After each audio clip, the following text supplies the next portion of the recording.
Olá, eu sou o Thiago Malha, editor sênior do Poder 360. O Jornal Digital apresenta nesta segunda-feira, dia 4 de março de 2024, o seminário virtual Oncologia no SUS, Caminhos para Implementar a Nova Política Nacional. O evento é uma realização do Jornal Digital Poder 360 e tem o apoio da Johnson & Johnson. Antes de iniciar este encontro, dou as boas-vindas aos espectadores que acompanharão este debate. Informo que o evento está sendo realizado e transmitido ao vivo a partir do estúdio do Poder 360 em Brasília. O objetivo do seminário é debater as diretrizes sancionadas da nova Política Nacional de Prevenção e Controle do Câncer no âmbito do SUS, Sistema Único de Saúde. A legislação foi sancionada em dezembro de 2023 e entra em vigor em junho deste ano. Também serão abordadas as propostas apresentadas no paper Soluções para a Oncologia no Sistema Único de Saúde. O documento foi discutido ao longo de um ano com representantes de associações de pacientes, médicos e gestores de saúde. Ele lista as principais soluções e desafios enfrentados no acesso e no financiamento da oncologia no SUS, do diagnóstico ao tratamento. A construção do paper teve o apoio da Johnson & Johnson. O seminário desta segunda-feira, 4 de março de 2024, terá painéis abordando os dois assuntos. Primeiro, importância da gestão de dados na assistência oncológica e o segundo, sobre o financiamento e gestão de recursos nessa assistência. Para discutir o tema do primeiro painel, o Poder 360 e a Johnson têm o prazer de contar com a participação presencial aqui no estúdio do Poder 360 em Brasília, João André dos Santos de Oliveira, coordenador-geral da Gestão de Informação Estratégica de Saúde da Secretaria de Informação e Saúde Digital. Ele representa a secretária de Informação e Saúde Digital, Ana Estela Haddad, que por motivos profissionais, não pôde comparecer a este debate. Também temos a presença do consultor sênior da Clínica Oncology, Dr. Sandro Martins, e do médico e ex-coordenador de atenção especializada da Secretaria de Saúde do Distrito Federal, Fernando Uzueli. Virtualmente também temos a presença da presidente e fundadora do Instituto Oncoguia, Luciana Holtz. Obrigado a todos por aceitarem o convite do Poder 360 e da Johnson & Johnson para o debate. Com este webinar, o Poder 360 reforça mais uma vez o seu propósito de aperfeiçoar a democracia, apurar a verdade dos fatos, informar e inspirar. O primeiro painel deve durar 1 hora. Cada um dos convidados vai ter 5 minutos para realizar as suas considerações iniciais sobre o tema. Em seguida, nós abriremos o debate. Para começar, eu passo a palavra para o coordenador João André. João André, nesta fala inicial, eu gostaria que o senhor fizesse um panorama da nova Política Nacional de Prevenção e Controle do Câncer e dos avanços a partir da sanção dela. Eu gostaria que falasse um pouco sobre o que está sendo discutido dentro da área de saúde digital da Secretaria em relação à implementação desta política. O senhor tem 5 minutos. Muito obrigado. Boa tarde a todas e todos. Em nome da secretária Ana Estela Haddad, eu gostaria de agradecer o convite de participar desse importante debate de um tema tão importante e sensível para o SUS e para o Brasil, que é a assistência às pessoas com câncer.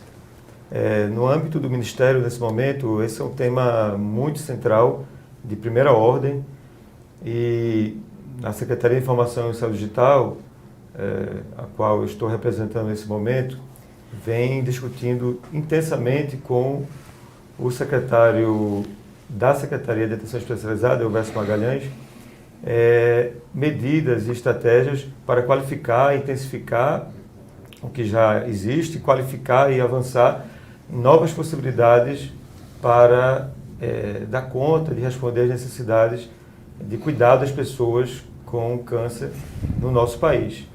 É uma política de cuidado que exige, nos convoca para uma atenção muito sensível e cuidadosa em torno dos tempos da oportunidade do diagnóstico de forma oportuna e precoce e acesso com integralidade a todas as ofertas de confirmação de diagnóstico e de tratamento e também de reabilitação e promoção da qualidade de vida.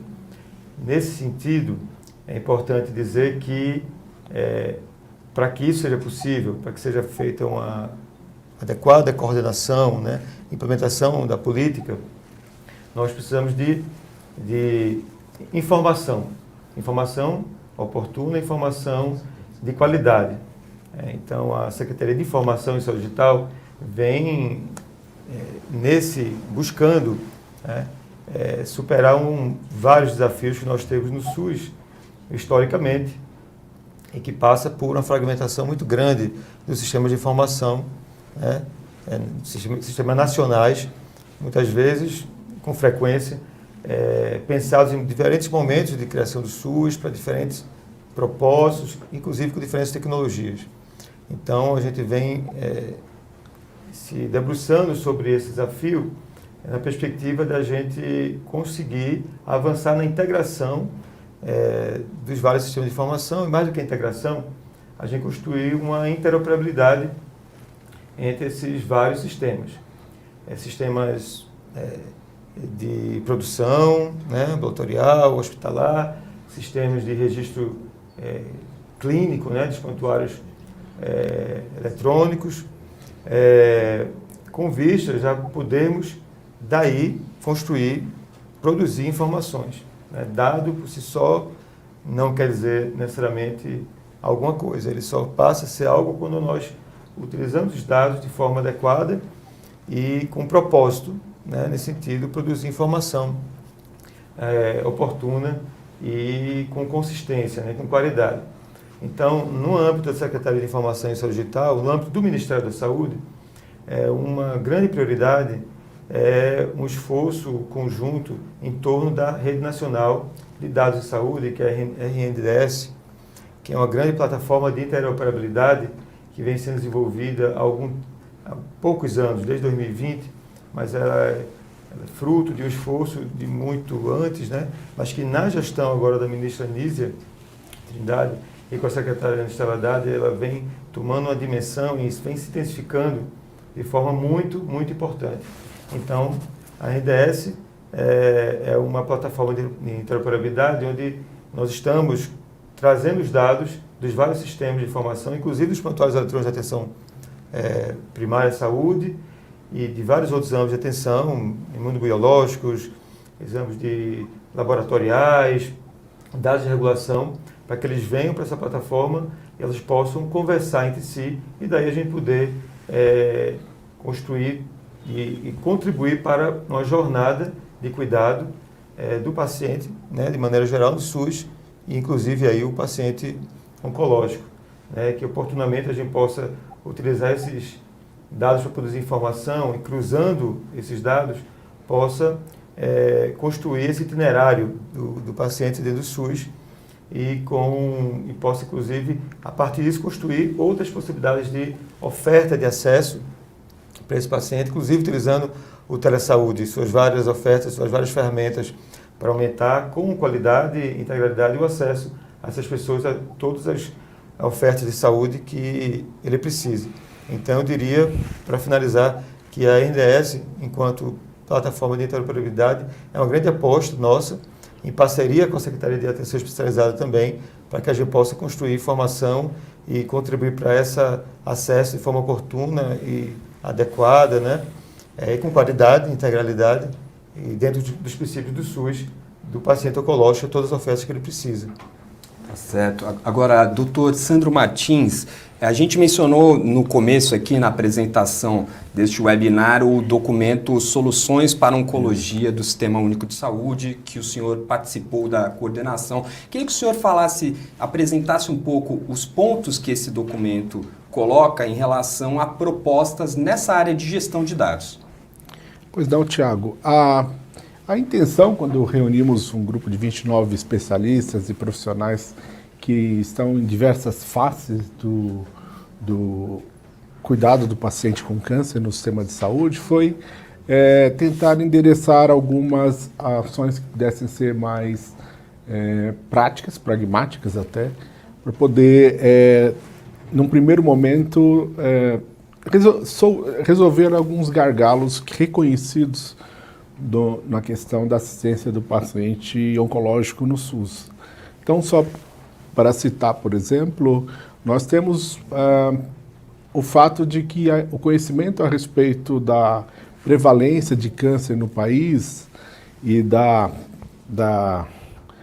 magnitude do problema, ele deriva principalmente de bases de dados administrativas de produção de serviços, bases de dados administrativas que foram constituídas, são consistentes do ponto de vista de preenchimento, dado que foram e não foram modificadas nos últimos 20 anos, porém não tem a completude nem a intenção de ser um registro epidemiológico de casos de câncer, e por ser a única base de dados mais disponível no âmbito nacional, acaba sendo a fonte de informações para planejamento e organização de ações de saúde em oncologia.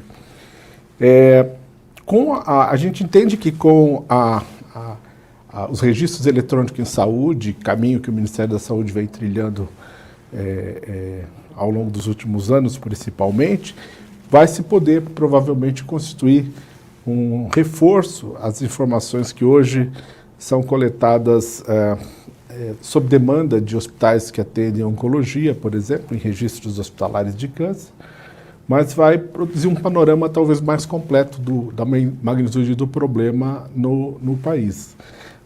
Na relação do que foi discutido no seminário, outros tópicos de informação de interesse direto do usuário foram endereçados. Por exemplo, a questão do padrão de tratamento que é disponível na rede pública. Então, há uma reconhecida heterogeneidade nos tratamentos administrados no SUS nos diferentes hospitais habilitados. Então, apesar de que portarias e normativas do Ministério da Saúde já orientam para a necessidade de que esses hospitais que atendem SUS disponibilizem protocolos assistenciais para os seus gestores locais, a Secretaria Municipal de Saúde que contrata esses hospitais, essas informações não são divulgadas ou amplamente conhecidas ou muitas vezes sequer captadas pelo gestor local junto ao hospital. Então, uma das situações que foi endereçada é a necessidade de se dar publicidade ao padrão de tratamento dos diversos hospitais, mediante a divulgação desses protocolos assistenciais que, por obrigação, essas instituições deveriam manter atualizados e oferecer ao gestor local, ao Conselho Municipal de Saúde. E isso já traria um certo entendimento sobre como é que está havendo ou não um atendimento mais homogêneo, de acordo com o que se preconiza em diretrizes de tratamento de câncer publicadas pelo Ministério da Saúde. Então, existe a necessidade de aperfeiçoar os registros eletrônicos de saúde e a qualidade dos dados sobre informação de incidência de câncer, prevalência de câncer no Brasil, que vai demandar esse esforço de médio e longo prazo de amadurecimento desses sistemas de informação de registros eletrônicos em saúde, mas há hoje, claramente, algumas necessidades que poderiam e deveriam ser perseguidas do ponto de vista de fazer com que a sociedade conheça quais alternativas de tratamento estão disponíveis em quais hospitais através do SUS. Tá certo. A gente ouviu aqui tanto o João representando o Ministério da Saúde, quanto o Dr. Sandro falando um pouco da fragmentação dos dados e da diferença, às vezes, de padrão de tratamento. É um tópico que a gente vai abordar ainda neste seminário. Vou passar a palavra agora, depois das considerações iniciais do Dr. Sandro, do João, para o Dr. Fernando Uzueli. Peço também, senhor Dr. Uzueli, que o senhor fale um pouco sobre a importância da gestão de dados na saúde pública e o que a nova política traz em relação a isso, quais são os avanços possíveis a partir de agora. Eu queria agradecer o convite do Poder 360 para estar aqui hoje nessa tarde falando de um tema tão importante, né, que é a oncologia no SUS, em especial respondendo a esse questionamento, né, Tiago, sobre a importância dos dados para a nova política, né. O SUS, né, ele é sem dúvida nenhuma nossa maior conquista democrática, em especial a conquista democrática na Sexta República, a maior de todas. E ele foi construído por pessoas e por dados, né, e por conjuntos de processos que formam o que a gente chama de capital estrutural. Né. Esse capital estrutural ele é responsável, né, por fazer acontecer aquela que é a maior peça de planejamento, que é a política. Então a política, ou a nova política agora de oncologia para o SUS, ela não consegue ser operacionalizada sem ter informações, porque a forma moderna de se fazer gestão, em especial em gestão pública, né, é fazer gestão baseada em evidências, e essas evidências nada mais são do que dados organizados através de um conjunto de informação que permite o surgimento de insights, de decisões que vão encontrar com esses problemas e trazer a solução que as pessoas precisam, né? E construir um sistema de saúde melhor para todos, que é o mais importante. E nessa construção de dados, alguns fluxos de informações, eles já foram criados no passado. E é importante lembrar disso, por quê? Porque essa resiliência do SUS, né, enquanto esse conjunto de tecnologias, de processos e de pessoas que existe aí já há mais de 30 anos, que faz do SUS, né, um sistema de saúde diferente de outros, né? Nós não temos um sistema nacional de saúde como Portugal, nós temos um sistema único, e que para que ele seja único, essa unicidade precisa ter uma unicidade de dados e de informação. Tem um professor que eu admiro bastante, o Dr. Walter Gaia Souto, ele foi sanitarista durante muito tempo, hoje ele é preventivista, mas ele fala muito dessa necessidade da integração, por exemplo, entre a vigilância e a assistência na saúde para poder compor um conjunto de dados único para permitir essas construções de decisão. Então, sem uma gestão de dados eficiente, né, e voltada para a solução de problemas, a política ela pode muito pouco, né, ou ela vai ter um resultado muito pequeno, né, para um país que é tão grande, né, e para os desafios que são maiores do que o nosso país. Então, a construção, né, e a preservação dos dados ela é vital. Então, sem ela não é possível ter política, não é possível planejar e não é possível monitorar e fazer um monitoramento e avaliação. Então, sem fazer monitoramento e avaliação, qualquer política é inócua, né? Os órgãos de controle, né, eles precisam disso, e a população precisa mais ainda para saber se a condução dessa política está indo no caminho correto ou se é necessário uma revisão dessa política, uma rediscussão, isso em todos os âmbitos. E a gestão do dado é o que vai dar de fato transparência para aquilo que foi pactuado, né, com o usuário, com a gestão e com os trabalhadores, se aquilo que foi decidido e foi acordado de fato encontra raiz e pode frutificar como deveria. É fundamental lembrar aqui, né, que 2 fluxos de informação precisam de maneira urgentíssima serem digitalizados e tornados públicos, que é o registro de base populacional de câncer e o registro hospitalar de câncer. São fluxos que já têm conjunto mínimo de dados estabelecidos, já têm padrões de transmissão já bem definidos e que estão defasados, né? Então essa política que foi construída recentemente, existe a crítica, né, que ela foi baseada em dados que estão incompletos ou desatualizados, porque a gente, na grande maioria, esses dados vêm coletados, né, desses 2 registros e que tem uma defasagem entre 3 a 4 anos. Então, no momento onde a gente passou por uma pandemia, né, e está aí diante da terceira onda, né, agora com as condições negligenciadas, várias delas têm correlação direta com o aparecimento de doenças neoplásicas, esses registros eles precisariam ser atualizados com uma velocidade muito urgente para a gente saber do que está falando. A gestão, né, a programação de câncer hoje, né, no Brasil pós-pandemia, ele não pode ser feito da mesma maneira como vinha sendo feito até 2020. E se a gente tem esse gap aí de dados, isso é um fator importante a se considerar no momento em que estiver monitorando essa política. Tá certo. Agora eu queria chamar a Luciana Holtz. Gostaria que a senhora fizesse também, em 5 minutos, uma breve abertura sobre o tema deste painel. Pediria, se possível, que focasse essa abertura no aspecto da jornada do paciente de câncer. Doutora Luciana. Perfeito, Thiago. Estão me ouvindo bem? Sim, estamos, doutora.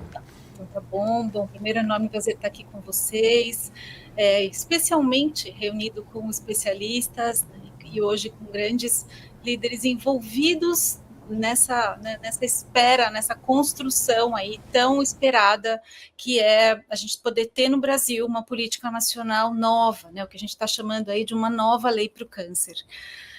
Acho que eu vou começar, Thiago, lembrando aí do tamanho do desafio, que acho que já se conecta com tudo que foi dito, hoje a gente acompanha na ponta um paciente oncológico que está sofrendo, né? Está sofrendo, obviamente, não só pelo impacto que é receber uma doença, né? Receber o diagnóstico de uma doença ainda tão estigmatizada como câncer, mas ele segue sofrendo durante toda a jornada. Eu acho que a gente já nota inúmeras barreiras e desafios antes, num processo que poderia e deveria ser absurdamente agilizado, uma vez que quanto mais pequenininho, quanto mais precoce a gente descobre, mais chances de cura a gente tem. Então, desde o momento onde um exame deixa de ser realizado, onde um paciente deixa de ser avaliado da melhor maneira possível, e muitas vezes onde um exame, uma biópsia precisa ser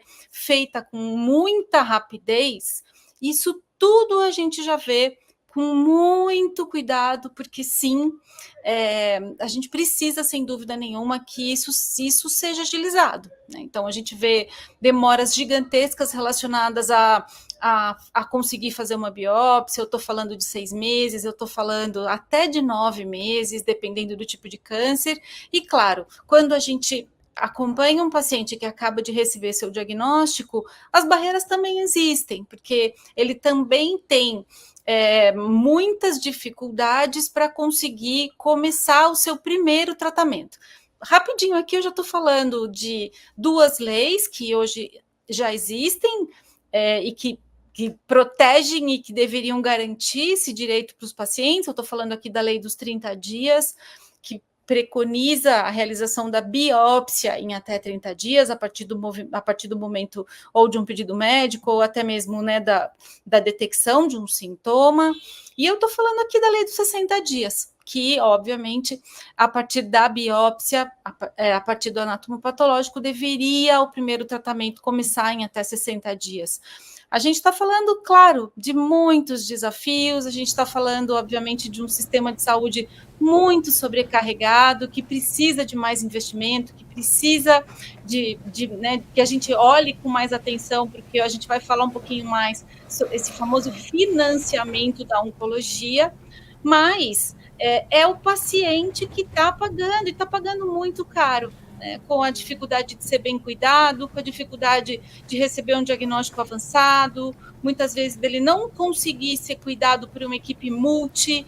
A gente vai falar de navegação, ele fica perdido. A gente tem uma jornada, a gente tem um percurso muito não transparente. Então, a gente sente muita falta de que o próximo passo seja garantido, né, e seja agilizado para ele, para que ele não se perca nessa jornada. E, claro, tudo isso aqui a gente está falando de coisas que já estão dispostas no desenho dessa nova política e que a gente vai precisar olhar com muita atenção. Então, que a gente consiga, né, de verdade, por meio de dados, já que a gente está falando tanto de dados aqui, nós temos sim hoje dados públicos, nós temos sim esses dados do dia a dia, né, quase que a gente pode chamar de dados da vida real, que sem dúvida nenhuma já nos mostram muito, muito, muito o quanto o câncer hoje está na fila de espera no Brasil, e a gente precisa mudar essa realidade. Eu acho que a lei está vindo aí num momento muito importante para que a gente consiga de verdade ver o câncer sendo tratado de forma mais prioritária. Obrigado, Luciana. Agora, a partir dessas considerações iniciais de todos os participantes, a gente vai iniciar a parte do debate. Agora, vou formular perguntas e cada participante vai ter 3 minutos para dar a resposta. Eu vou começar com o coordenador João André. João, a lei que instituiu a nova política, ela fala em busca ativa, acompanhamento individualizado e possibilidade do paciente consultar a própria jornada de atendimento. Queria saber, dentro da secretaria, em que pé está essa discussão para a implementação dessas funcionalidades e como que a secretaria está participando dessas tratativas, como está a discussão a respeito da implementação dessas possibilidades. Essa questão da navegação, do cuidado, que foi tão bem abordada agora, né, e bem lembrada, com a integração entre os vários sistemas de informação, inclusive os prontuários clínicos, né, a gente vai conseguir, por meio da Rede Nacional de Dados de Saúde, a RNDS, nós vamos conseguir por meio da interoperabilidade, produzir muita informação, cruzando esses dados, né, em torno do cuidado da pessoa com câncer no Brasil. E a interface desses dados, né, para o profissional e para o usuário, mas também para o gestor, é o antigo Conect SUS, que atualmente é o Meu SUS Digital, que é um aplicativo, né, que a gente pode ver no nosso celular, né, mas também no computador, e que vai permitir, por exemplo, quando a gente pensa na pessoa, né, que está nessa navegação, né, nessa jornada, olhar tudo que é feito, tudo que é ofertado, tudo que é registrado em torno do seu cuidado na sua jornada. Então, isso contribui para tomar ciência, né, e se empoderar em torno do seu próprio cuidado, dessa navegação do cuidado, pensando no paciente com câncer, né?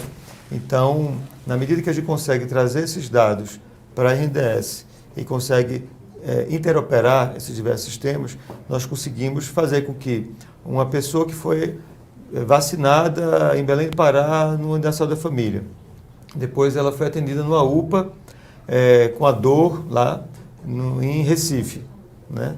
num serviço público, e que se levantou a suspeita de câncer, por exemplo. Ela depois voltou para o seu município e foi atendida numa equipe de saúde da família pelo médico de família e comunidade. E depois conseguiu fazer um exame no laboratório privado no seu município. Todos esses dados, seja em que ponto da rede essa pessoa estiver sendo atendida, né, tiver uma oferta de saúde, ela possa vir e conversar todos esses dados conversarem entre si. E com isso a gente pode entender melhor os vários gargalos, mas também as várias oportunidades de cuidado, e pode também produzir informação em torno da regulação mais adequada e oportuna desse paciente. Então, um grande esforço hoje, nessa parceria da Secretaria de Informação e Saúde Digital e da Secretaria de Atenção Especializada, é um diálogo em torno da gestão da fila, que envolve os dados de regulação, que também estão subindo para a RNDS, e que também já tem modelo informacional, né, e computacional para que ele possa interoperar com os dados de produção, com os dados também assistenciais, registros clínicos, né, e que possa, com isso, produzir estratégias de melhor gestão da fila, né, com a regulação mais oportuna para que possamos garantir acesso para quem mais precisa. Então, acho que isso dialoga bastante com a questão da navegação do cuidado e de como a Secretaria de Informação e Saúde Digital entra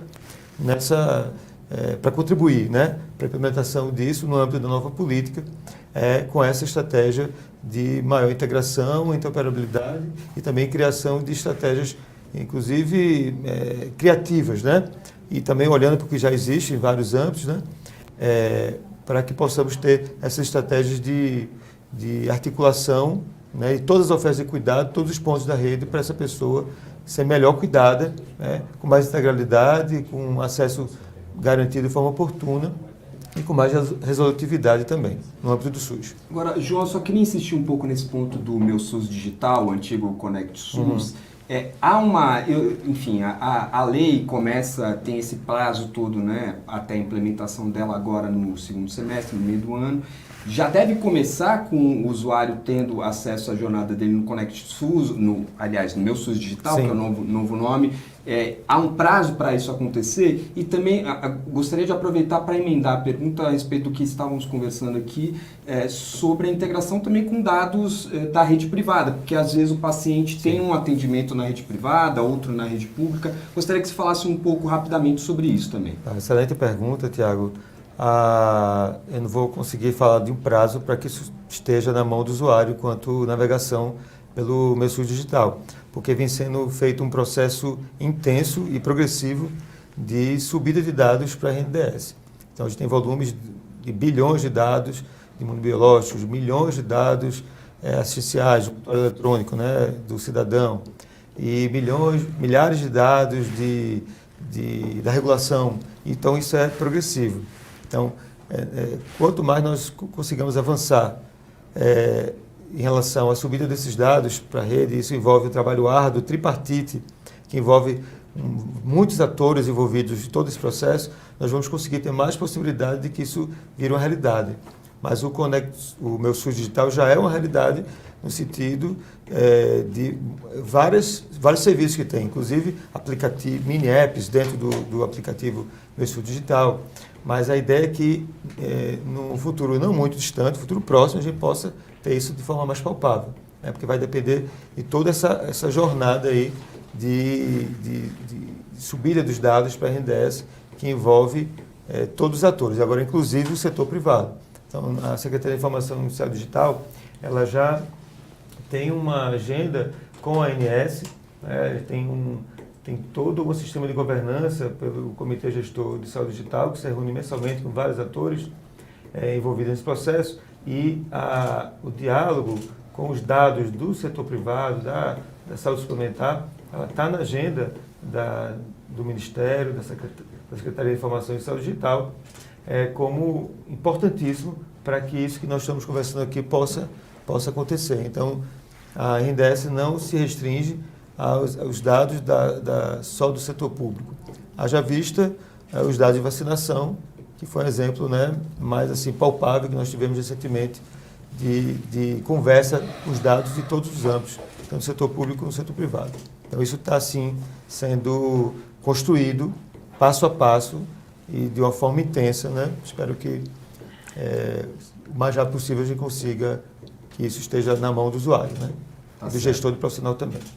Agora, doutor Sandro, a gente falou aqui sobre o documento Soluções para a Oncologia no SUS, que traçou algumas propostas para essa área de dados digitais. Quando saiu a nova política, eu gostaria de ter a avaliação do senhor em relação ao que está já contemplado na nova política sobre essa área de dados. Atende, vai na direção do que vocês apontaram ou existe uma avaliação de que poderia ter ido avançado mais ou há mais coisas a se fazer para depois? Eu queria uma avaliação do senhor sobre ela.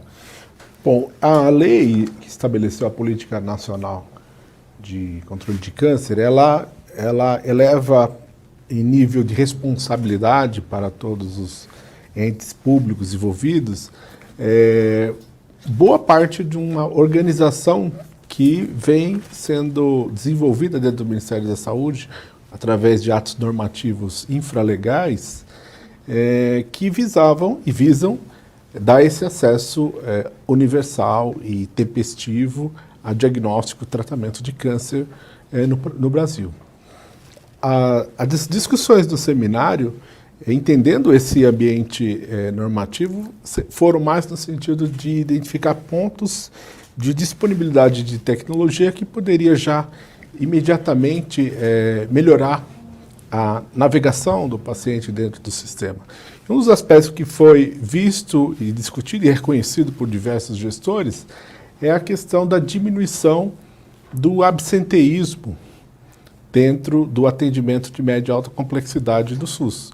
O cidadão tem um agendamento de uma tomografia, de uma ressonância, de um procedimento mais elaborado, e ele não comparece para realizar esse exame. E nem tem a possibilidade de reagendar este exame, e nem tem a possibilidade de, com antecedência, sinalizar para o gestor de que não vai poder comparecer e outra pessoa que estaria aguardando ter seu atendimento antecipado. Como já acontece na rede privada, às vezes quando a gente não vai, tem uma confirmação que a gente... Hoje, manda, né? Cada ente subnacional gera esse sistema de fila através de mecanismos próprios, usam muitas vezes ferramentas do Ministério da Saúde, muitas vezes ferramentas locais, e que hoje há a tecnologia necessária para você ter algum grau de captação do usuário na gestão desse cuidado. Porque às vezes se eu agendo um exame, um procedimento para um determinado dia e local, aquele paciente não vai poder comparecer naquele dia e local por razões diversas, mas ele deveria ter a possibilidade de, dentro de uma grade disponível de posições de atendimento, fazer um reagendamento disso. Tecnologicamente não é uma coisa complexa e otimizaria um recurso já disponível no sistema e que nós vivemos essa situação de carência de posições de atendimento e do outro lado, 30%, 40% de absenteísmo dentro deste mesmo sistema. Então, essas pequenas lacunas não dependeriam de uma lei ou de uma organização maior para se atacar esse problema de otimizar o acesso às posições de tratamento já existentes dentro do sistema de saúde. Então, esse é um aspecto. Poder dar ao usuário mais participação ativa dentro desse processo de gestão do seu cuidado. Você indicou a possibilidade de fazer um exame, um procedimento, um atendimento especializado num determinado dia e local, e ele pode dar uma devolutiva se aquele dia, local, etc., atende às possibilidades. De outra forma, você vai gerar uma ausência, e isso, evidentemente, que não contribui para o uso adequado dessas vagas já existentes. Então, a política, e a lei, da forma de lei, ela traz algumas obrigações do ponto de vista de disciplinar essa jornada do paciente através do sistema de navegação, que evidentemente vai precisar de um regramento que está sendo construído agora dentro do Ministério da Saúde, com participação da sociedade, através do conselho consultivo instituído para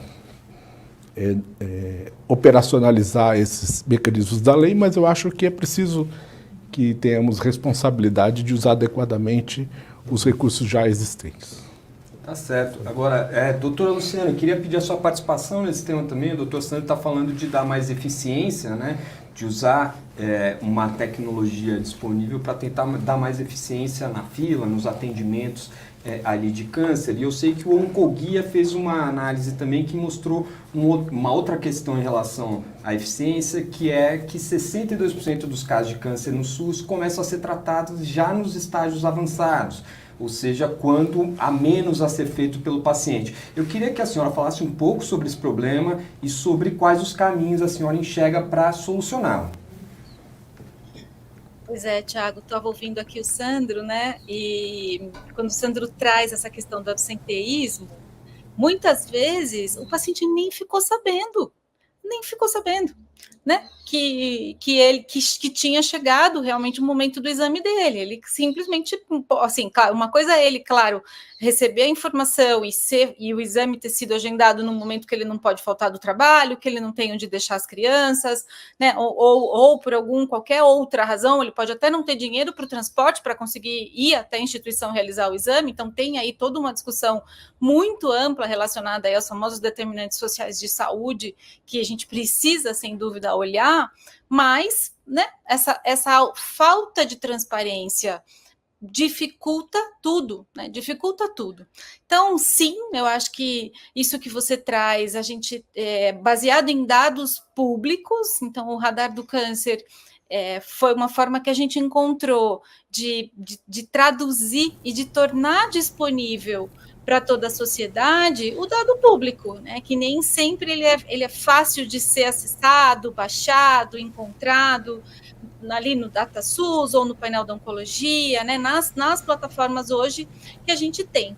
E óbvio, né? Acho que aí a gente sabe o quanto é desafiador, o quanto a gente não está indo bem nas estratégias para a gente garantir detecção precoce, o quanto a gente não está indo bem no cumprimento das leis já existentes, e, claro, o quanto a gente tem que aprender com todos esses desafios nesse momento de implementação de uma nova política.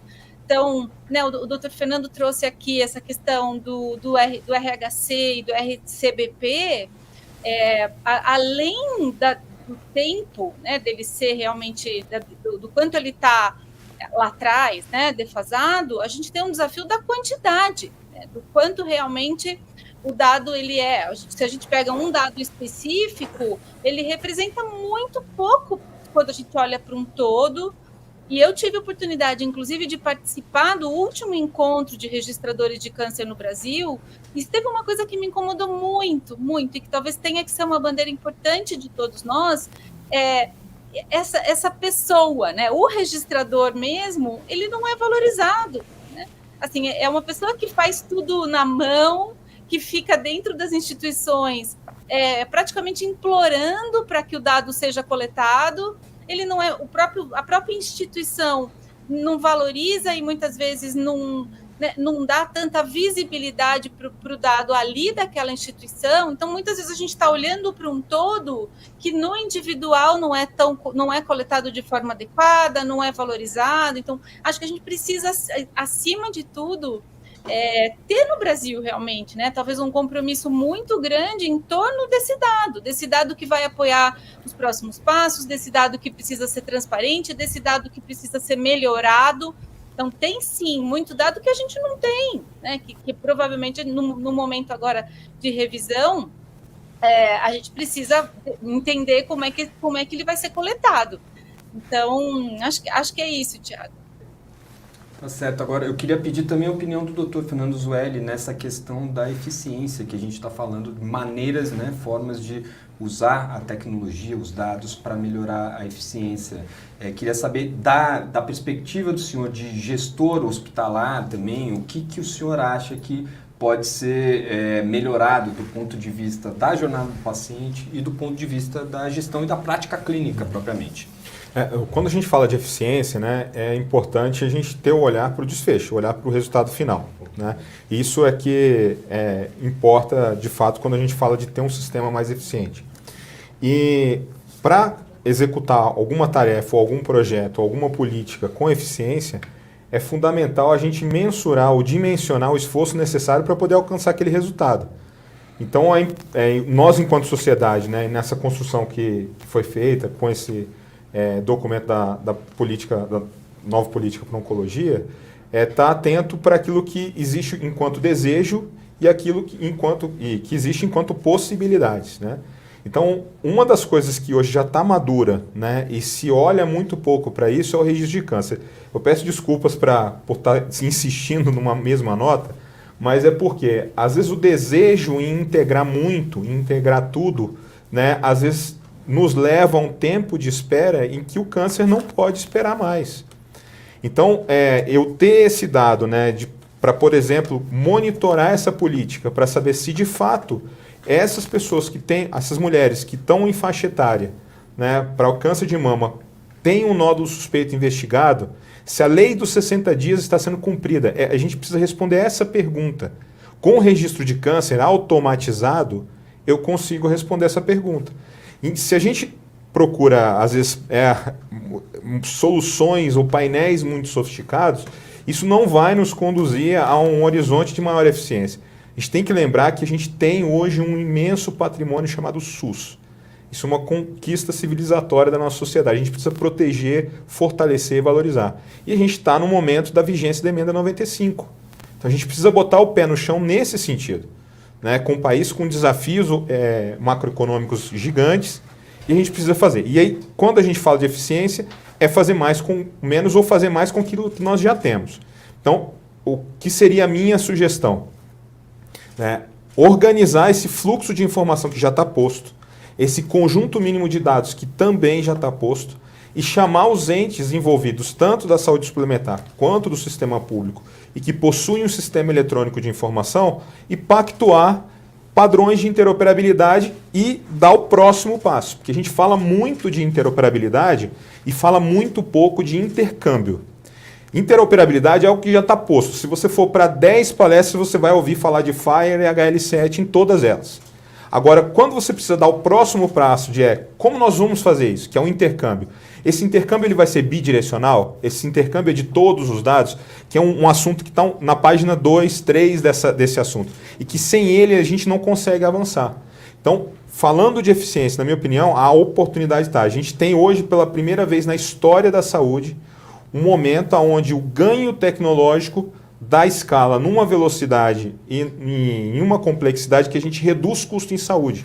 Então, quando a gente fala, por exemplo, de registro de câncer, a gente consegue hoje, com ferramentas de inteligência artificial, diminuir custo. E, por exemplo, essa mão de obra que é especializada e é escassa, a gente consegue dar escala para ela.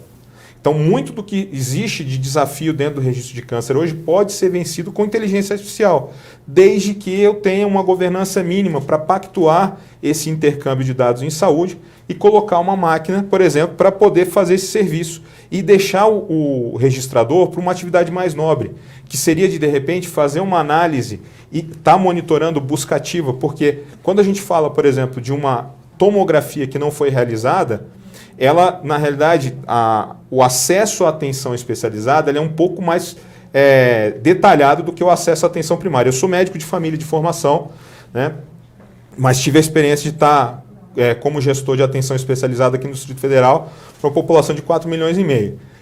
Quando você fala de acesso à atenção especializada, isso nunca envolve só uma consulta. Envolve uma rede de apoio diagnósticos e de outros especialistas que precisam estar empenhados nessa jornada. Então, se a dona Maria, por exemplo, que faltou a tomografia, né, ou faltou a mamografia, né, num determinado dia horário, existe sobre essa população ainda uma carga de determinantes sociais em saúde que muitas vezes ela não vai conseguir alcançar, não vai se lembrar, não vai ser avisada. E quem precisa ser avisado imediatamente? O agente comunitário de saúde que tem que bater na casa da dona Maria. Tem que ir lá, que mora no bairro. Né? Tem que, dona Maria, a tomografia não dá para ficar sem, porque senão a gente não tem como falar de tempestividade, de oportunidade, e que são itens fundamentais para a gente falar de equidade no SUS, onde a gente tem um país hoje, onde quem navega no sistema de saúde suplementar em bons serviços, em boas redes, consegue sair da suspeita ao tratamento em uma semana, para um sistema onde a pessoa tem uma suspeita que muitas vezes consegue chegar na biópsia com 9 meses. Quanto mais, tem um desfecho diferente disso. Então, para a gente alcançar a eficiência, eu acho que a gente tem que caminhar por aquilo que já está consolidado. Né? O SUS ele não nasceu ontem, não nasceu dia 1º de janeiro de 2023. Né? O SUS ele nasceu há 34 anos atrás. Existe muita resiliência dentro do sistema. Muito foi produzido, muito foi construído, né, nesse capital estrutural para a gente poder subir no ombro do gigante para olhar mais para frente. Com certeza. Agora, João, eu queria mudar um pouco de assunto contigo para falar sobre um assunto que você mesmo chegou a mencionar na sua fala inicial, que é a respeito da fragmentação dos dados. Ali a gente vê que a fragmentação dos dados, como também apontou o documento produzido com a coordenação do Dr. Sandro, produz diferentes padrões de atendimento, muitas vezes até em locais próximos, onde isso não deveria acontecer dentro do Sistema Único de Saúde. Como é que como é que se planeja agir dentro dessa nova política e com esses dados para que essa gestão de dados, de alguma forma, consiga reduzir essas disparidades de atendimento, João? Isso é um tema super importante e que bom que você abordou, porque esse é um tema que a gente vem tentando enfrentar de forma de forma frontal, né, no Ministério da Saúde atualmente. A criação da Secretaria de Informação e Saúde Digital, entre seus inúmeros desafios, inclusive por ser uma secretaria nova, né, e que se coloca como um ator, né, dentro desse ecossistema todo, inclusive de governança da saúde digital do SUS e da informação também, da perspectiva da saúde digital, é um dos grandes desafios. Então, nós, enquanto secretaria e ministério, temos olhado para isso, tentando construir toda uma agenda, né, que passa não só pela um cuidado maior na criação de um novo sistema, quando é necessário, quanto revisão dos sistemas legados também e estratégia de integração desses sistemas legados com o momento atual, né, com os novos sistemas. E, sem querer ser repetitivo, mas também já sendo um pouco, né, eu gostei muito do que Fernando trouxe, porque eu acho que o pulo do gato aí não é só a interoperabilidade. É interoperabilidade para quê? Aí vem a questão da integração, o que a gente faz com esses dados que estão, dos vários sistemas que estão interoperando, como é que a gente monta o quebra-cabeça para que a gente saia do outro lado, né, com resultados de fato. Então, eu acho que esse tema da fila, por exemplo, né, e do absenteísmo que Sandro trouxe, E ao mesmo tempo do meio SUS digital, já acontece isso, inclusive no âmbito do SUS, em alguns municípios, de o cidadão receber na sua mão, no aplicativo municipal, né, que já tem uma certa integração, né, dos dados ali, com interoperabilidade, mas apontando para onde? Para essa integração, com que resultado? Ele recebendo na palma da mão dele, você tem um exame marcado amanhã, você vai, não vai, prefere outro dia? Sim, não, isso já está acontecendo. O desafio da gente é tornar isso agenda nacional, que a gente consiga minimamente avançar para que todos os entes federativos consigam avançar no mesmo sentido. Não que vão ser avanços iguais, em tempos iguais, a gente sabe que o Brasil, com sua heterogeneidade e grandiosidade, né, a gente entende que são tempos diferentes, com jornadas diferentes. Mas, inclusive, nesse momento, hoje saiu as portarias em torno do programa SUS Digital. E essa portaria, esse programa da Secretaria de Informação e Saúde Digital pretende contribuir para esse incentivo e esse norte em torno da transformação digital no SUS, né, no Brasil. Agora, João, você mencionou, você deu um exemplo, eu queria ver se há, até para os nossos espectadores aqui acompanharem melhor, outros exemplos do que essa gestão de dados mais fina pode criar em termos de melhoria na jornada do paciente. O que mais vocês estão pensando, discutindo, que pode ser útil nessa jornada do paciente? Sandro trouxe algumas coisas, essa questão do absenteísmo, né, e o empoderamento do usuário com um aplicativo na mão dele, que mostra para ele todo o seu registro em qualquer ponto da rede. Isso é importantíssimo em torno de produção de cidadania e empoderamento do usuário, né? Fernando trouxe a questão do SUS enquanto uma conquista civilizatória. Eu sou médico de família e comunidade também, e sanitarista, e isso é uma questão que também acho muito cara para todos nós que estamos nessa, né, em defesa do SUS e nesse campo há tantos anos.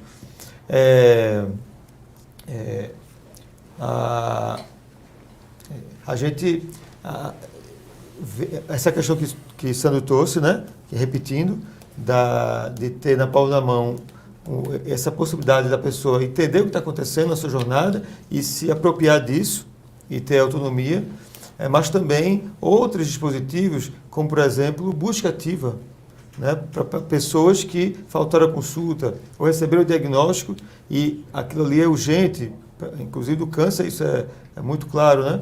Então, de ser informado e ser buscado, não só pelo agente comunitário de saúde, mas por outras formas, como o disparo de mensagens, do próprio aplicativo, né? Então, tem uma série de possibilidades que estão sendo pensadas. E vale a pena mencionar também uma agenda da Secretaria de Informação e Saúde Digital com a Secretaria de Atenção Especializada, envolvendo outras entidades como o INCA, como o Hospital de Barretos, em toda a construção de uma agenda que envolve, para a oncologia, né, que envolve estratégias no âmbito do telesaúde, né, inclusive com teleconsultas para as pessoas que já têm diagnóstico, para ampliar o acesso, em lugares onde não tem oncologista, que a gente sabe que são profissionais que não estão homogeneamente distribuídos no território nacional, passando numa segunda fase por consultas mais iniciais, que envolvem o diagnóstico, para pessoas novos diagnósticos, passando depois por a possibilidade de digitalização de exames de citopatológicos, né? E anatopatológico para detecção, né, para confirmação do caso de câncer, e chegando até no nível que Sandro já mencionou, ou foi Fernando, de utilização da inteligência artificial para otimizar uma série de questões em torno do cuidado das pessoas com câncer. Então, isso é outra frente que está sendo desenhada, né, e pensada, e também os dados assim, integrados possibilitam produzir inteligência. Né? Eu concordo com o Fernando, o SUS não nasceu ontem. A gente tem, apesar de uma certa heterogeneidade do sistema de informação e da fragmentação dos dados, nós ainda somos considerados, mesmo assim, um exemplo mundial em termos do que nós conseguimos fazer com os dados, em torno da integração dos dados que nós consideramos que são desintegrados e são fragmentados. Mas mesmo assim, comparado com vários países, nós ainda temos, e tendo em vista a nossa grandiosidade, e sendo um sistema único, né, com um país de mais de 200 milhões de habitantes, temos uma situação que ainda é considerado muito assim, impressionante para vários países, o que nós conseguimos fazer. Então, essa possibilidade de paulatinamente, nós irmos integrando os dados, a gente pode, por exemplo, pensar novas lógicas, por exemplo, financiamento, por exemplo, que é um debate que está no âmbito do Ministério da Saúde, como você financia de uma ou outra forma que tenha mais lógica com o cuidado, com integralidade, com equidade, né, com exausitividade e também eficiência, né, saindo da lógica de financiar por procedimento meramente e uma lógica que seja na perspectiva da integralidade e que esteja dialogando com o resultado de fato. Então, essas são questões que a saúde digital, e vale a pena destacar, que a gente fala em transformação digital, fala sobre digital, mas a gente tem que pensar, e a Secretaria de Informação e Saúde Digital tem trazido muito esse debate, que não é a transformação digital, a saúde digital por si só. É para quê? Está apontando para onde? Então, está apontando para acesso com qualidade, para equidade, né, e para melhores resultados em saúde. É esse o objetivo, né? Então, só para finalizar, a questão do dado e da integração do dado, eu gostei da fala de Fernando nesse sentido, não é meramente tecnológica. Né? Fazer sistemas mais integrados, mais modernos, né? Que se dialoguem entre si, que estejam dialogando também com uma plataforma de interoperabilidade, né? Interoperando, e possam ser cruzados para produzir mais inteligência, é essencial. Né? Mas o problema do dado, e é a pauta do dia, mas também a pauta do dia é uma questão cultural, porque o grande problema dos dados também está, não só, mas também está numa certa cultura dos diversos serviços de saúde e nós, trabalhadores de saúde, em relação ao registro do dado. Não por conta somente do trabalhador em si, né, mas por conta de todas as condições, todas as intempéries que as equipes passam em torno do cuidado cotidiano no SUS. E termina que tem uma cultura que a gente precisa ainda, né, intensificar e mudar em torno do dado, da informação e do que nós fazemos na informação para produzir inteligência para os próprios serviços. Né? Isso é uma chave que a gente precisa virar enquanto SUS, em todos os âmbitos do sistema, seja público ou privado, mas no âmbito municipal, estadual e federal também, mas também na atenção primária, na ambulatorial especializada e hospitalar, em todos os âmbitos. Isso é uma questão que a gente precisa, porque precisa de mudança cultural também, e não só da tecnologia, senão a tecnologia não repousa em nada. E a gente precisa que ela repouse, seja ferramenta a serviço de um norte e uma perspectiva, e para isso tem que ter mudança de cultura. Com certeza. Agora, eu queria voltar um pouco nesse ponto da fragmentação que a gente mencionou dos dados, doutor Sandro. Sei que isso foi uma das preocupações do documento que vocês fizeram também, enfim, de todas as discussões que vocês tiveram, e queria que o senhor falasse um pouco sobre como vencer essa questão da fragmentação, o que efetivamente pode ser feito, o que tem de ideias sobre como fazer uma integração melhor desses dados e fazer com que essa integração produza mais eficiência, como estamos conversando aqui. Bom, eu acredito que o diagnóstico dos problemas de informação em saúde, eles são conhecidos. Nessa ocasião, nós simplesmente sintetizamos aqueles que mais imediatamente afetam a jornada do paciente com câncer. Falamos da questão da regulação, do acesso aos procedimentos, uma necessidade de otimizar o que já existe, e falamos do ponto de vista de falta de informação, de um microdado epidemiológico a respeito da ocorrência de câncer no país. Por quê? Porque nós trabalhamos com a ideia de que, para se planejar ações de saúde, você precisa conhecer a carga sanitária daquela condição. E hoje nós temos dados estatísticos de incidência de câncer no Brasil em um nível muito alto de organização e sem grande informação micro-regional, sem muita informação demográfica associada. O Fernando tocou a questão de que otimizar isso é basicamente fortalecer estruturas que já existem. O conceito de registro oficial de câncer, o conceito de registro de câncer de base populacional. Pois bem, alguns anos atrás, trabalhou-se a ideia de tornar obrigatória a notificação de casos de câncer para um repositório central de informações básicas para poder alimentar as políticas de prevenção e controle de câncer. Conseguiu-se colocar isso em lei. Existe uma lei obrigando essa notificação de casos de câncer. Nunca foi implementada. Nunca foi dado concretude a essa iniciativa, que era basicamente pegar a lógica do que o registrador de câncer faz com muito custo dentro do hospital, pedindo por favor, e tornar isso uma ação automática a partir dos pontos onde há diagnóstico de câncer no país. O câncer ele não nasce em qualquer lugar, ele é diagnosticado a partir de um exame anatomopatológico, de um exame citopatológico. Então tem um nascedouro do diagnóstico do câncer que poderia estar reportando essa informação para uma instância que aí colocaria dados de origem pública e de origem da saúde suplementar, naturalmente, mas de uma situação que se pudesse, a partir dali, tendo o índice de que um determinado cartão nacional do SUS tem um diagnóstico de câncer. A partir dali, ações de vigilância, ações de planejamento do cuidado daquele usuário podem ser antecipados pela administração. E, dado que a gente tem da outra ponta, a gente falou em desfecho, é preciso desfecho para poder medir qualidade de qualquer processo. Em tratamento de câncer, o desfecho padrão, mais valorizado em qualquer situação, é mortalidade. Você precisa fazer todo o investimento para reduzir a mortalidade por câncer. Mortalidade nós capturamos muito bem. Todos os óbitos do país são registrados e nós temos essa informação.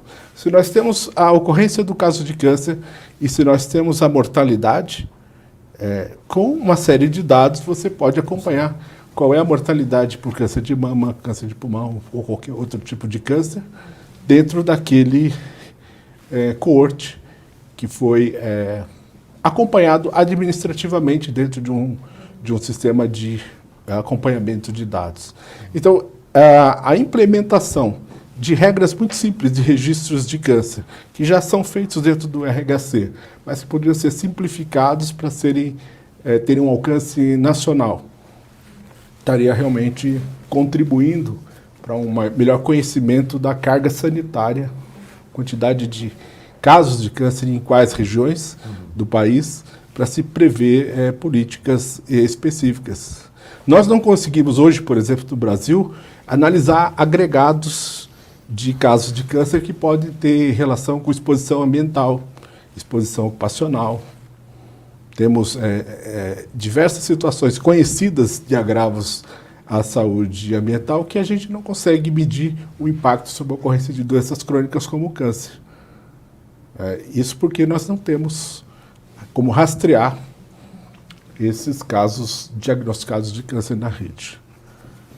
Tá certo, doutor Sandro. Eu queria trazer também para essa discussão a respeito da fragmentação, o que dá para fazer, às vezes a partir de protocolos mais bem amarrados, não é nem tanto a tecnologia, né, que impede, às vezes, é uma organização dessas informações que faz isso. Eu queria trazer a Luciana também, porque o Oncoguia, ele também se debruçou sobre o tema e fez um estudo no qual mostrou disparidades entre o tratamento e unidades do SUS, às vezes até na mesma cidade. Eu queria ouvir a Luciana um pouco sobre o que vocês constataram a respeito do estudo nesse tema e como que a instituição tem tentado atuar ao lado aí do Ministério da Saúde, enfim, de todos os atores, para pensar em políticas que possam ajudar nesse problema específico.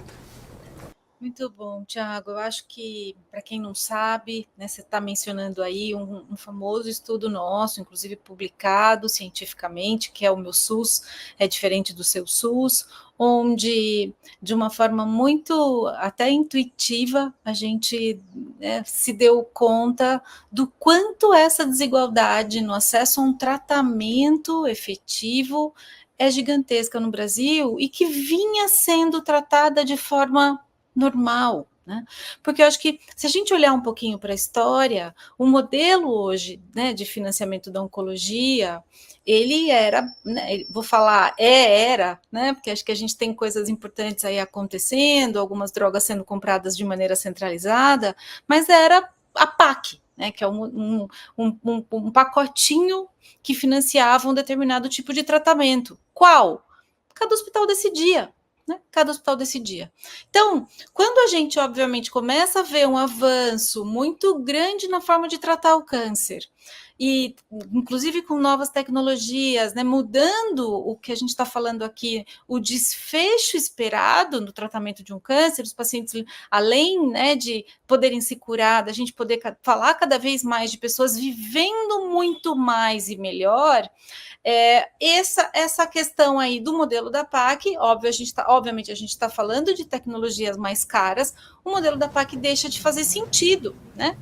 Então, o que a gente fez foi perguntar para os hospitais, mas como é que você trata, né, este tipo de câncer? E o que a gente viu, então, foi essa diferença gigantesca entre hospitais até mesmo da mesma cidade, o que a gente, né, traz aí muito de uma maneira muito difícil essa questão de que o CEP muitas vezes determina a forma como você está sendo tratado. Então, acho que o que eu posso dizer hoje é que, para mim, um avanço muito importante é que isso, pelo menos na atual equipe do Ministério da Saúde, é reconhecido como problema existente e que precisa ser, né, resolvido. Uma das ações que, inclusive hoje, fazendo parte do Consinca, né, desse conselho que o próprio Sandro mencionou, semana passada tivemos a primeira reunião desse Consinca, muito mais plural, muito mais participações de todos os membros aí da sociedade. O que a gente já sabe é que uma das prioridades desse governo é a criação dos PCDTs. Então, a gente sai de um modelo só de uma diretriz para um protocolo clínico que, obviamente, a gente vê aí com uma possibilidade muito grande da gente começar a acabar com essas diferenças no tratamento existente, uma vez que a PCDT é um documento obrigatório e não só uma referência que deve ser seguida. Claro, né, que só transformar em PCDT não resolve, a gente precisa, sem dúvida nenhuma, olhar para as tecnologias que já foram aprovadas para a Conitec e não foram, né, e não viraram acesso, né, apesar de serem incorporadas, não se tornaram disponíveis para os pacientes, e a gente tem que olhar com relação a esse assunto que diz essa nova lei daqui para frente, né, que já preconiza um outro modelo, né, uma outra forma de financiamento da oncologia. Então, acho que sem dúvida nenhuma vai ser um ponto central aí de toda a discussão, que começa pelo menos em torno desses novos PCDTs e que deve mudar bastante com bastante pontos importantes para a gente se envolver. Com certeza. Doutora Luciana, agora eu queria, antes de a gente terminar esse primeiro bloco de perguntas, eu queria questionar o doutor Fernando sobre um aspecto. A gente está falando muito de dados de paciente, da fragmentação, de conseguir melhorar isso, de tratamento desses dados e um uso mais eficiente, mas há uma questão que é sobre a sensibilidade dessas informações. Então, tem muita gente... Teve uma pesquisa da Fiocruz com outras instituições recente que mostrou que 80% dos entrevistados se preocupam com o destino desses dados, dessas informações. Eu queria que o senhor falasse um pouco sobre o que deve ser pensado em termos de segurança desses dados, em termos de tratamento desses dados, para, de alguma forma, endereçar essa preocupação que os pacientes têm, para a gente garantir que o sistema seja seguro, cumpra a LGPD, enfim. Dando um passo atrás, né, antes de segurança é importante falar de privacidade, que eu acho que talvez essa seja o grande ponto. Né? E para isso, né, a gente deu um passo gigantesco com a LGPD, né? Foi uma legislação que foi construída mediante direito comparado, mas foi muito bem conduzida à época. E ela prevê isso. Então, assim, quando a gente fala de registro de câncer, quando a gente fala de notificação de lei, né, está expresso na LGPD que o governo ele pode fazer essa solicitação a qualquer momento. Então, mesmo se tratando de dado sensível. Por quê? Porque é uma questão que envolve planejamento de saúde pública. Então, assim, não é uma questão que tem um ponto ou outro do indivíduo, mas para fins de planejamento, né, isso está estabelecido, né, para fins de reação do Estado em relação a um agravo que hoje cresce a uma velocidade absurda, né, isso está posto. Né, então, do ponto de vista de privacidade, isso é superado. Certo. Do ponto de vista de segurança, aí a gente entra para poder falar de um governo que tem a intenção de garantir segurança a uma rede nacional de dados em saúde, cujo custo é extremamente alto e cada dia sobe mais. Então, assim, uma das coisas que é certa em qualquer orçamento de qualquer empresa que trabalhe com dados no Brasil e no mundo é que o orçamento com cibersegurança ele aumenta todos os anos. E muito. Então, assim, e para que isso tenha algum horizonte, né, a gente está falando de transformar uma base de dados, né, de nuvem, eventualmente, e de sair de uma modalidade de código para, eventualmente, passar para blockchain. Então, assim, e aí a gente está falando de outra questão que é de transformar esses dados num outro sistema de armazenamento, que também é mais caro e que tem no médio prazo aí, né, uma segurança também ameaçada pela computação quântica, que a ameaça ao blockchain é a computação quântica. Então, nesse contexto é que a gente precisa tomar uma decisão enquanto sociedade que o modelo de uma rede nacional de dados que acumula tudo, que centraliza o dado, né, e que aí a gente entra num ponto que é bastante sensível, né, e que é polêmico, mas é a questão do será que nós queremos uma sociedade onde o governo detém o monopólio estatal da informação em saúde? Isso é uma pergunta. Então, assim, a pergunta, quando a gente entra numa pergunta de monopólio estatal, né, e aí isso tem várias questões. Então, assim, o governo tem um monopólio estatal dos dados em saúde, isso para mim é um problema, a começar por essa questão de segurança. Então, qual seria uma alternativa? Ter esses dados distribuídos, mas não de forma fragmentada como a gente abordou, mas de uma forma onde ele tem um padrão. Então, eu teria várias centrais ou várias RNDS, né, isso a ser organizado por macro-regiões, por maturidade de acordo com as macro-regiões. Por exemplo, eventualmente locais onde eu consiga ter uma quantidade de dados maior armazenado, um conjunto mínimo de dados armazenado maior, dá-se a liberdade para que o Estado e a saúde suplementar faça isso, mas para aquilo que é pertinente do ponto de vista de planejamento do Estado, a RNDS faz uma chamada desses dados e recebe esses dados imediatamente. É um modelo de dado que a gente chama de dado federado. Então eu não tenho a RNDS com todos os dados ali, mas isso tem vários hubs onde isso está distribuído. Ah não, eu preciso agora fazer uma avaliação sobre a Política Nacional de Câncer e saber se a lei dos 60 dias está cumprida. Eu chamo uma pergunta para esses hubs e esses dados todos vêm e compõem o painel lá da sala de situação. Não, realmente estou cumprindo a lei dos 60 dias. E não só eu, enquanto governo, posso pedir, né? Eu não sou governo, mas não só o governo pode pedir esses dados, mas o Tribunal de Contas teria também essa porta para poder fazer essa solicitação. Então, o Tribunal de Contas quer fazer solicitação, faria essa solicitação. A Associação de Pacientes, enquanto Associação da Sociedade Civil Organizada, né, de forma garantida, né, e investida por esse papel governamental para respeitar a privacidade, poderia solicitar esses dados. E aí, essa anonimização, você garante ela por governança. Então, a gente volta na questão do intercâmbio. Até, não é trocar os dados, mas é como se trocam esses dados. E existe todo um gramado com 2 gols, uma bola e 22 jogadores não fazem uma partida de futebol. Né? Então, assim, o que faz a partida de futebol é o que se vai acontecer ali. Né? A gente tem modalidades de futebol das mais diversas. A gente conhece muito aqui no Brasil a modalidade do futebol associação, né? Mas existe futebol australiano, por exemplo, que as pessoas pingam a bola com a mão, né? O campo é oval. Então, assim, você tem o futebol irlandês que pode fazer gol por baixo, por cima. Então, esses formatos diferentes que se pode dar aos mesmos atores é que precisa ser discutido enquanto intercâmbio. Então, ter o padrão do dado, isso já está cansado, assim, eu já fui a diversos fóruns, e assim, você não aguenta mais. Você entra num fórum, numa palestra para falar sobre interoperabilidade, o tema ele já está absolutamente saturado. Por quê? Porque já foi esgotado isso do ponto de vista de tecnologia. Existe consenso. Beleza, já concordamos, é FHIR e HL7. Por quê? Porque é a forma mais rápida e mais segura de trocar dados. Agora, e o passo seguinte, como nós vamos fazer isso? É de forma bilateral? É de forma unilateral? É de forma centralizada? É de forma distribuída? É de forma compulsória? Quais são os critérios de privacidade? Então são essas outras perguntas que a gente precisa evoluir na agenda do Brasil para a gente poder dar os próximos passos.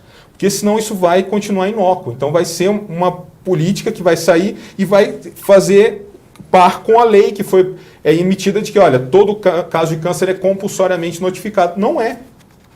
E quem está olhando para isso? Né? Quem está olhando para isso, muitas vezes, ainda que o câncer tem uma associação, um movimento de associação de pacientes mais engajado, mas tem muitas outras condições negligenciadas que não tem isso. Agora, quem olha para isso na saúde suplementar é uma enfermeira navegadora. E aí, quem é essa enfermeira navegadora que está olhando? É a enfermeira navegadora que hoje tem sistemas no Brasil em que, da suspeita ao tratamento, é uma semana. Mas esse tinha que ser o Brasil de todos, não pode ser o Brasil de alguns. Então, essa é a luta. Né? A luta é que o SUS seja bom para todos, que a gente construa um sistema de saúde para todos. É impossível? Não, não é impossível. Agora, é caro, é demorado e é trabalhoso, sim. Exige pactuações? Exige. Precisamos romper os silos de informação. Né? Agora, existem coisas que são possíveis ou podem esperar um diálogo e tem outras que precisam de uma ação mais imediata. Porque aquilo que é de interesse coletivo, eu não posso suprimir em relação ao interesse individual. Porque senão, olha, eu preciso do dado para fazer um planejamento. Não, mas o meu dado você não vai. Mas eu preciso para poder planejar a sua saúde.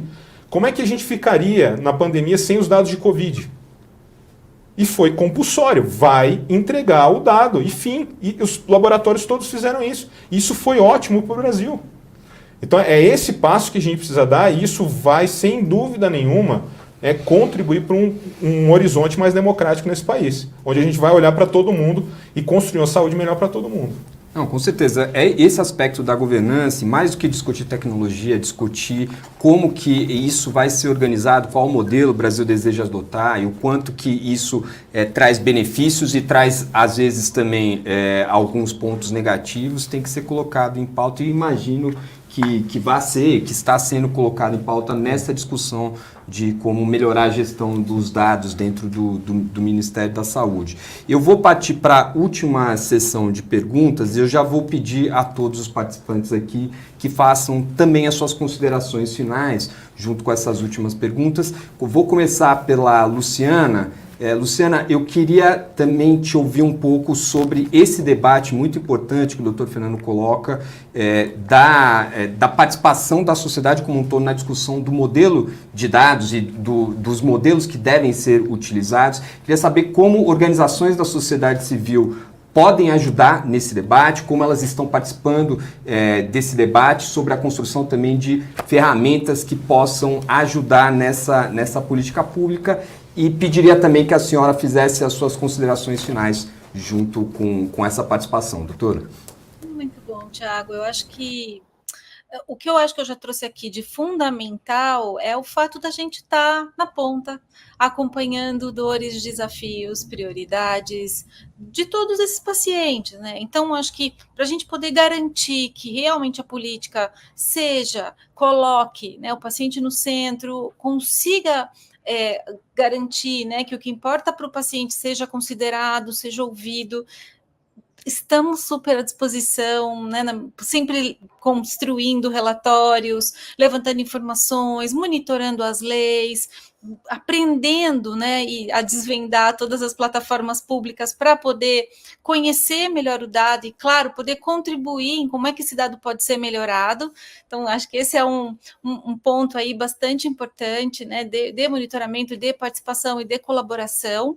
E acho que, sem dúvida, especificamente na política, todas essas informações coletadas, elas estão sendo encaminhadas, elas estão sendo, né, enviadas para quem está, obviamente, liderando a construção da política, e nesse momento existe acho que essa oportunidade muito rica do Consinca ter inserido nessa nova composição 6 ONGs, né, 6 associações de paciente que já foram, né, os grupos de trabalho já foram definidos. Acho que tem muita coisa aí pela frente para acontecer e, né, estamos juntos e temos uma oportunidade importante de garantir que esses pontos centrais sejam, sem dúvida nenhuma, não esquecidos. Acho que é isso, Tiago, parabenizar pela iniciativa, aprendi muito com todos vocês, muito obrigada pelo convite. Obrigado também, doutora Luciana. Agora passo a palavra para o doutor Sandro Martins. Doutor Sandro, está previsto aí na nova política um alinhamento entre União, Estados e municípios para fazer a execução dessa, que está previsto, né, na lei ali. Um ponto que o senhor chegou a mencionar aqui na nossa discussão é a questão do compartilhamento de dados entre cada uma dessas unidades. Eu queria que o senhor, nas suas considerações finais, se possível, falasse um pouco também sobre isso. Perfeito, Tiago. Bom, é certo que nós temos esse sistema único de saúde descentralizado, onde, na realidade, nós temos 5.470 subsistemas de saúde que, de acordo com suas possibilidades, tem que prover esse leque de serviços públicos de acordo com normas centrais do governo federal, estado, município. É um desafio muito grande, mas um aspecto que não pode ser negligenciado é a necessidade de haver transparência nessas informações para que todos entendam onde estão os problemas. Então, é o tópico da outra discussão, a questão de financiamento de saúde, mas, assim, boa parte da heterogeneidade no cuidado do câncer é apontado como reflexo da heterogeneidade no financiamento. Hospitais que seriam subfinanciados teriam menor capacidade de oferecer o mesmo nível de atendimento que hospitais que tivessem uma equação de financiamento mais adequado. Mas a grande questão é, qual é o financiamento de cada hospital? Ninguém sabe. Ninguém sabe quanto de recurso público vai para cada hospital que atende na rede de atenção oncológica no Brasil. Porque isso está no domínio de contratos locais com os gestores, cujo teor desses contratos, evidentemente, que não são discutidos ou conhecidos, pelo menos. Então, da feita que não se conhece o arranjo de sustentabilidade econômica de cada serviço que está atendendo ao SUS, é difícil externamente você estabelecer diretrizes, protocolos nacionais e obrigações de fazer se não tiver um financiamento adequado. E aferir se o financiamento é adequado depende de transparência nessa informação. Quanto de recurso público está chegando no hospital, quanto que está virando assistência à população. Então, um dos aspectos que nós discutimos e achamos que, como grupo, que seria interessante, é que a forma com que os hospitais são contratados pelos gestores municipais tivesse um certo padrão, e inclusive padrão de previsão de pagamento, uma tabela de valores de procedimentos de ressarcimento a esses hospitais, que não se confunde, não deve se confundir com a tabela de procedimentos do SUS. A tabela de procedimentos do SUS são parâmetros de financiamento federal para as políticas, não é padrão de pagamento para prestador. Então, esse panorama de não se conhecer quanto custa uma colonoscopia, quanto custa uma biópsia, quanto custa uma cirurgia para câncer de mama nos diversos hospitais que atendem SUS no Brasil, é um fator que dificulta você discutir depois determinantes para essa heterogeneidade ou como superar essas heterogeneidades. Então, publicizar essas informações é uma forma de Conselho Municipal de Saúde e sociedade civil organizada entender se deve brigar por mais financiamento pelo hospital ou pelo um cumprimento mais rigoroso de protocolos e diretrizes clínicas do SUS. Mas nesse aspecto de fragmentação de informação, eu insisto, como nós planejamos historicamente a oncologia do SUS com base em informação epidemiológica, pretende-se que se seja com informação epidemiológica, ou seja, taxas esperadas de casos novos de câncer numa região, é importante que a gente tenha segurança de que essa informação de fato reflete a carga sanitária. Hoje nós temos estimativas muito macro desse problema, porque não temos um dado que de alguma forma já poderia estar disponível, porque é de compartilhamento obrigatório por lei. Então, dentro desse arranjo de diversas frentes que a Secretaria de Saúde Digital precisa atuar, essas que estão mais fáceis de acesso, essas frutas mais acessíveis, como, por exemplo, uma informação que já tem um padrão de de transmissão de dados conhecido e uma obrigatoriedade legal de se fazer, seria talvez ações mais imediatas que poderiam já nos dar um panorama mais preciso da carga sanitária desse problema imenso que é o câncer no Brasil. Tá certo. Obrigado também, doutor Sandro. João André, também gostaria de pedir para que você fizesse as suas considerações finais, se possível, tocando um pouco nesse ponto que o doutor Sandro levanta a respeito da sugestão de uma transparência maior na gestão de recursos entre os diferentes entes. Se isso está no horizonte de vocês, na Secretaria de Informação e Saúde Digital, se está sendo pensado, e que o senhor também possa fazer as suas considerações sobre esse debate. Obrigado, Tiago. Antes de falar exatamente sobre isso, eu queria tocar um pouco no que Fernando trouxe há pouco sobre os hubs, né, de redes de dados em outros âmbitos que não só o federal. Isso é uma agenda central da Secretaria de Informação e Saúde Digital hoje, que é a federalização dos dados da RNDS. Então, isso é uma questão que está sendo tratada. Inclusive, teve uma oficina com CONAS, CONASEMS e outros atores há cerca de 2 semanas sobre isso. Então, é uma agenda que está de vento e popa. E é uma preocupação muito grande da secretária e toda a equipe técnica. Em relação ao que você acabou de trazer, Tiago, não só da Secretaria de Informação Digital, mas com o Ministério da Saúde como um todo, tem uma preocupação muito grande com a transparência. A própria criação da Secretaria de Informação e Saúde Digital vem num momento de retomada no país do SUS enquanto projeto societário, né, e de garantia de direitos, de produção de cidadania e também como pilar da democracia. E dentro desse bojo vem o dado, a informação e a produção de conhecimento, coisas que foram negligenciadas no governo anterior. Então, a Secretaria de Informação e Saúde Digital vem para reforçar, para ser um ator dentro desse cenário, no sentido de produzir mais transparência, e não é à toa que nós estamos num processo também de ampliação e mais amadurecimento do portal de dados abertos no âmbito do Ministério da Saúde, né? Em diálogo com o portal de dados abertos do governo federal. Isso vem sendo tomado com muita seriedade na nossa secretaria e no âmbito do Ministério. Da mesma forma, uma qualificação dos tabuladores, né? O Tabnet, Itabuim também, estamos modernizando com outra tecnologia mais moderna, na perspectiva de tornar mais rápido e hábil, né, o acesso aos dados produzidos nos sistemas nacionais de informação e à disposição para o público em geral. E a retomada da sala de apoio à gestão estratégica, que foi descontinuada na gestão anterior, e era uma ferramenta de gestão nos governos Dilma I e Dilma II. Nós estamos, na Secretaria de Informação e Saúde Digital, retomando a construção da SAG, na perspectiva de que ela volte a ser uma ferramenta de transparência, também de oferta para as pessoas e vários públicos, né? Gestores, trabalhadores, população em geral, também pesquisadores, de acesso a dados e informações no que tange ao Sistema Único de Saúde. Então, esse é o compromisso da Secretaria de Informação e Saúde Digital, da Secretaria de Saúde e toda a sua equipe técnica.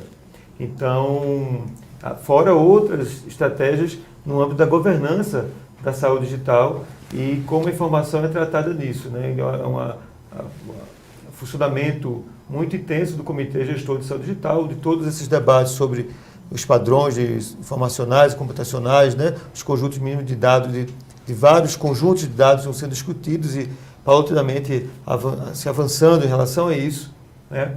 E, para finalizar, toda essa questão da navegação, né, do paciente, o uso do dado e da informação em prol do acesso mais oportuno, isso vem sendo objeto de discussão da Secretaria de Atenção Especializada, com sua Política Nacional de Atenção Especializada, com a Secretaria de Informação Digital e Saúde Digital. Nós tivemos reunião semana passada, vamos ter reunião essa semana, visita a território conjuntamente as duas secretarias, dentro de uma integração, no sentido da Secretaria de Informação e Saúde Digital poder contribuir com políticas mais finalísticas, né? Como da Secretaria de Atenção Especializada e da Atenção Primária à Saúde. Então, isso é uma coisa muito cara para a ministra, nesse momento, essa integração, e nós estamos empenhados nisso. Eu agradeço profundamente, em nome da Secretaria Ana Estela Haddad, a oportunidade de estar aqui conversando com vocês. Obrigado à doutora Luciana, adorei te ouvir. A doutor Sandro, doutor Fernando, obrigado, Tiago, pela condução. É um prazer estar aqui com vocês. Espero poder ter contribuído um pouco com esse debate tão importante. Tá certo, muito obrigado também.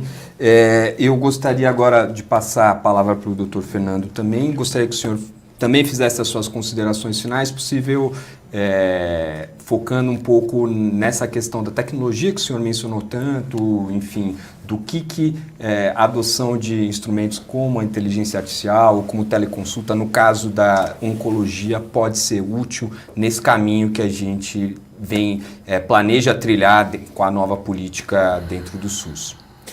É importante a gente dizer nesse momento, né, de começar com coisas simples e que já tem maturidade. Então, o debate foi ótimo, né? Acho que a gente trouxe muitos pontos importantes. Agradecer o convite aqui do Poder 360, o espaço que foi aberto para a gente fazer essa discussão.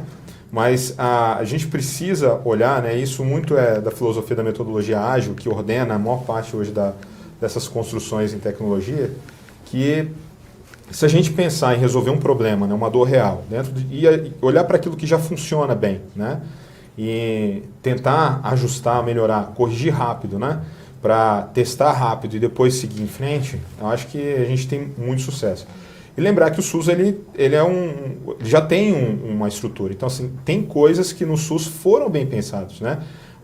As construções dos registros, elas não foram aleatórias. O conjunto mínimo de dados que ali está estabelecido por um racional que permite cruzamentos desses dados para que se possa construir informação e daí fazerem as análises e aí ter os insights. Só que isso era no papel. O que a tecnologia pode fazer hoje, né? E não é assim, ciência de foguete tão extraordinária, mas é resolver problemas do dia a dia. Então, assim, se eu conseguir hoje, né, ampliar a minha capacidade de registro de câncer de uma mão de obra que hoje está extremamente sufocada por um sistema desfinanciado e conseguir dar abrangência para que, por exemplo, né, por obrigação de lei que já existe do registro do câncer, mas trazer uma norma onde esse registro, ao invés de ser uma pessoa que vai lá pedir, né, implorar para poder fazer uma coleta de dados, pedir para que a instituição tenha hospitalar ali, né, um robô instalado com parâmetros mínimos, e aí quem vai construir esse robô, com qual nível de segurança, isso fica a critério da instituição, mas que esse robô vai entregar todos os dias aquele conjunto mínimo de dados dentro de um portal que tem uma API, que é uma tecnologia por onde ele vai alimentar essa base de dados. Então o robô que vai estar lá dentro do hospital, ele vai fazer isso todos os dias à 1 da manhã. E aí eu vou ter todos os dados com D-1 sobre aquela situação do câncer no Brasil inteiro. Então assim, a gente consegue dar uma escala muito grande, né, e consegue dar um passo muito grande, com coisas que não são extraordinárias. Eu não estou falando de construir um data center no oceano, não é nada disso, né? É uma estrutura que hoje se faz, né, em alta velocidade, e com custo muito reduzido, e o custo está escalando para baixo, né? Mas que resolve um problema real. Então, assim, e aí, resolvendo esse problema, a gente pode dar um segundo passo, de repente. Vamos tratar a questão da variabilidade clínica, que é esse ponto que a Luciana trouxe, e que é um ponto essencial para a gente discutir um dos pilares do SUS, que é a equidade. A gente não tem como falar de um sistema equitativo se eu tenho pessoas dentro desse sistema recebendo tratamentos diferentes de acordo com o CEP. Então isso não é possível. E como é que eu corrijo isso? O PCDT, né, você tem um protocolo clínico de diagnóstico e tratamento, ele ajuda muito, por quê? Porque ele permite o substrato para o gerenciamento de protocolos. E aí a gente entra numa esfera do conhecimento chamado gestão da clínica. Que gestão da clínica não é saber se foram contratados 5 ou 10 pessoas, se chegou o equipamento ou não chegou, habitualmente as pessoas falam gestão clínica nesse sentido, mas é olhar para indicadores. E aí, quando eu começo a fazer gerenciamento de protocolos, eu consigo estabelecer quais são os pontos que precisam de ser melhorias, fazer as correções, implantar essas correções e avaliar novamente, né? Rodar o famoso PDSA, né? que é bem conhecido na gestão. Então a gente consegue dar o segundo passo, mas sem dar o primeiro passo a gente não consegue. Então a minha sugestão, né, e a minha contribuição é para que a gente comece com passos pequenos por coisas que já existem e principalmente já estão maduras. Né? O cartão de saúde ele deu certo por quê? Porque a interoperabilidade era feita pelo indivíduo. Então todo mundo sabe que para vacinar tem que levar o cartão. E todo mundo sabe que quando aplica uma vacina tem que botar um carimbo e escrever. Então isso foi construído por 20 anos, 30 anos. A hora que você chega com a ferramenta, ela simplesmente torna isso mais rápido. Então o que a ferramenta pode fazer pelo câncer é tornar mais rápido, ágil e oportuno aqueles processos que já funcionam. Para depois a gente pensar em melhorar processos, em fazer outras mudanças. Tá certo.